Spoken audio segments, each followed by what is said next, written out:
کۆمەڵانی خەڵکی کوردستان لە 45مین ساڵیادی دامەزراندنی یەکێتی نیشتیمانی کوردستان و 44 ساڵەی هەڵگیرسانەوەی شۆڕشی نوێی گەلەکەماندا گەرمترین پیرۆزباییتان لێ دەکەین.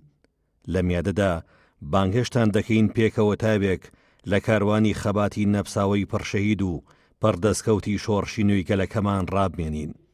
پێکەوە سەری ڕێز و وەفا بۆ شەهیدەکانمان نەبی بکەین کە لە پێناو سەرخستنی باوەڕە نەگۆڕەکانی یەکێتی بۆ ئاشتی و ئازادی، مافی چارەی خۆنووسین، دیموکراسی، مافی مرۆڤ، دادپەروەری و کۆمەڵایەتی، دابینکردنی ژیانێکی باشتر بۆ خەڵکی کوردستان گیانی خۆیان بەخشی.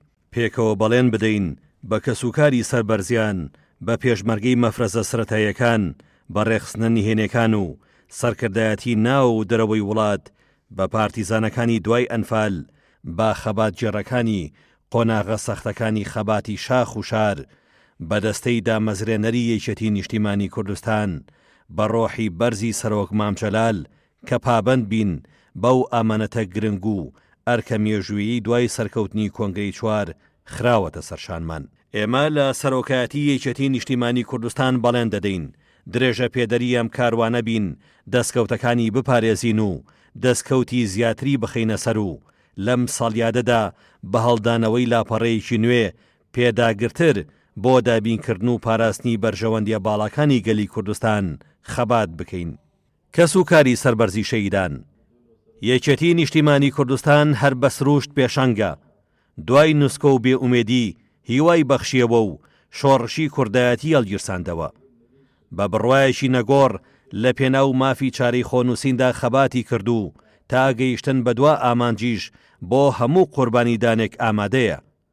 وەک چۆن لە ڕوبەڕووبوونەوەی ڕژێمی بەعسی دیکتاتۆردا پێشڕەو بووە، لە شەڕی دژە تیرۆریشدا ئەوە یەکێتی بوو توانی لە کوردستانی باشوورەوە تا ڕۆژ ئاوا شکست بە تیرۆر بهێنێت و هەوڵی داژیکاری و ئەفسانەکەیان پوچەڵ بکاتەوە. لە پێناوی ئایندەی کوردستاندا یەکێتی هەزاران پێشمەرگە و سەدان فەرماندە و سەرکردەی قارەمانی بەخت کردووە. هەر بۆیە لەلایەن کۆمەڵانی خەڵکی کوردستانەوە نازناوی حزبی شەیدانی پێخەڵات کراوە. بوونی شەیدانی سەربەرزی یەکێتی لە هەموو پێکهاتە جیاوازەکانی کوردستان سەلمێنەری باوەڕیە و تێکۆشەرانەیە بە داکۆچی هەمیشەیی یەکێتی لە ماف و ئازادەکانیان و نیشاندەری متمانەی کەسوکاریانە بە ئامانجی ڕەوا و خەباتی ڕوونی یەکێتێکەتان. ئێمە لە یەکێتی نوێ بە هیواوە لەگەڵتانین. باوەڕمان بە توانای ژنان و مامۆستایان و پیشەوەر و فەرمانبەران و سەرمایەدار و بازرگان و کاسبکارانی بازاڕ و ڕەنجدەرانی کوردەواری، لاوان و گەنجان و پێگەیشتوانی ئەم گەلە هەیە کە باری لاری سەرشانی کوردستان ڕاز بکەینەوە و بێد و دڵی هەنگاو بەرەو سەرکەوتن بنین. لەم ڕێبازی چەپکە گوڵەشدا کە هەڤاڵی کۆچکردومان مامجەلال بۆی جێهێشتوین دەرگامان کراوەیە بۆ هەر دۆست و دڵسۆزێک کە بیەوێ لە ڕێی یەکێتیەوە خزمەتی نیشتیمانەکەمان بکات. ئێمە دەمانەوێت شوێنی شیا و بە کەسی شیا و پڕ بکەینەوە و ژینگەیەکی کاری حیزبی و حکومڕانی ئەوتۆ بڕەخسێنین کە تێیدا گەنجان و خاوەن بڕوانامە و پسپۆڕیەکان، خەڵکانی ئاسایی و دڵسۆز، هەموو چین و توێژەکان بێ جیاوازی و بە یەکسانی بتوانن دەرفەتی پێشخستنی خۆیان و بەرەو پێشبردنی کوردستانیان بۆ بڕەخسێنرێت و هیوایان بەم نیشتیمانە بۆ بگەڕێنرێتەوە.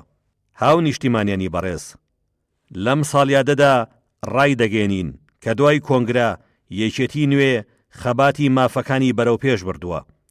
ئێمە لە سەرۆکاتی یەکێتی دەمانەوێ بە سوودوەرگرتنی تەواو لە بنەما فکری و دامەزراوەیەکانی سۆشیال دیموکرات و پیادەکردنی لە کۆی سیستەمی حکومڕانیدا کێشە بنچینەیەکانی ئێستای هەرێمی کوردستان چارەسەر بکەین و ئەو واقعە بخڵقێنین کە ڕۆحی شەیدان و ویژدانمان ئاسوودە دەکات.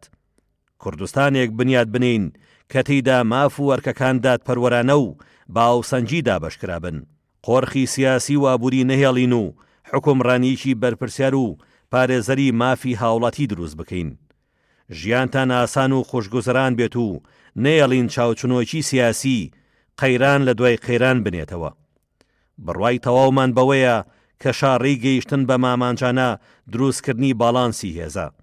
ڕێزگرتنە لە پێگەی هاوڵاتی و ماف و لە ئازادیەکان، پابەندبوونە بەدەسەڵاتی دامەزراوەکان و ملکەچکردنە بۆ سەروەری یاسا لە هەموو ئاستەکاندا، تا داڕشتنی دەستورێکی گەلپەسەند بۆ هەرێم، هەموارکردنەوەی یاسای هەڵبژاردنەکان و گەڕاندنەوەی شکۆ بۆ پەرلەمان، کارایی بۆ حکوومەت و بە نیشتیمانیکردنی هێزە چەکدارەکان.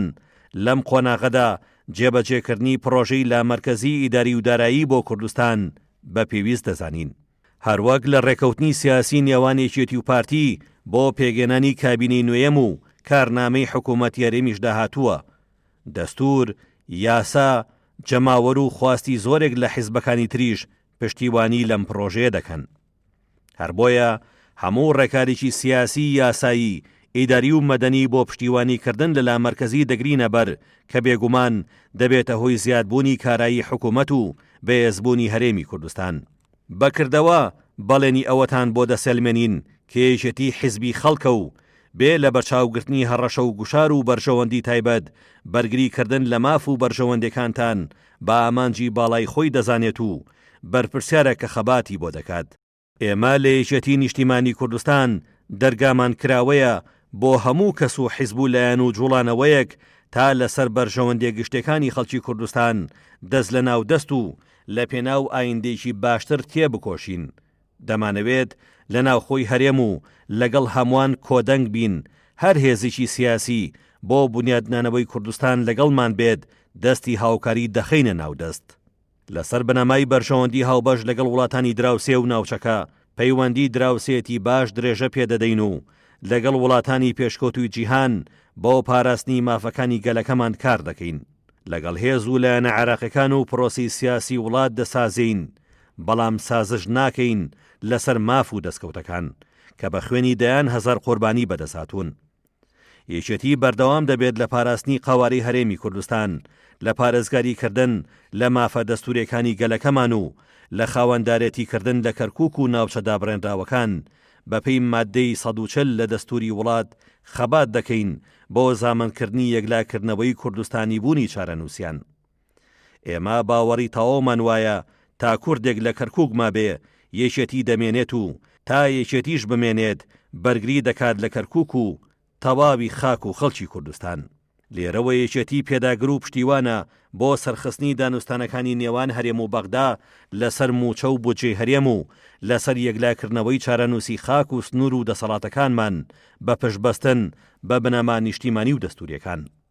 ئەندامانی دڵسۆزی یەکێتی لە 45مین ساڵیادی دامەزراندنی یەکێتەکەتاندا یاد و تێکۆشانی سەرۆک مامجەلال و سەرکردە نەمرەکان و شەیدەکانمان بەرز دەنرخێنین.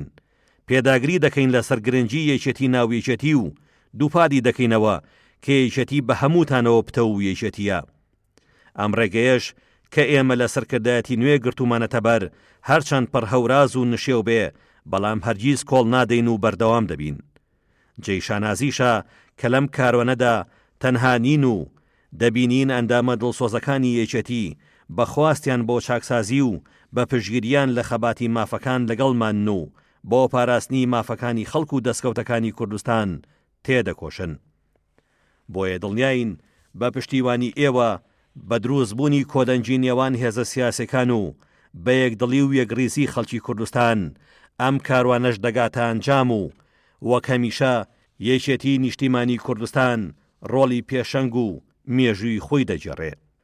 لە کۆتاییدا تاکید لە هەڤاڵانی یەکێتی دەکەینەوە کە لەبەر خۆپارێزی و پابەندی بەڕێنمایە تەندروستەکانەوە هیچ گردبوونەوە و بۆنەیەکی جەماوەری ساز ناکرێت بە سەردانی مەزاری مامی گەورەشمانەوە.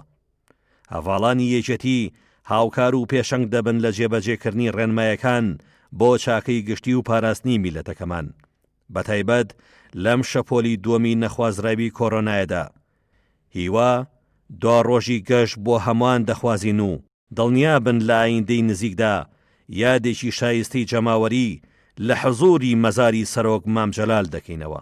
بەرزوو بەڕێز بێت یادی 45 ساڵی دامەزراندنی یەکێتی نیشتیمانی کوردستان. سەرۆکایەتی یەکێتی نیشتیمانی کوردستان.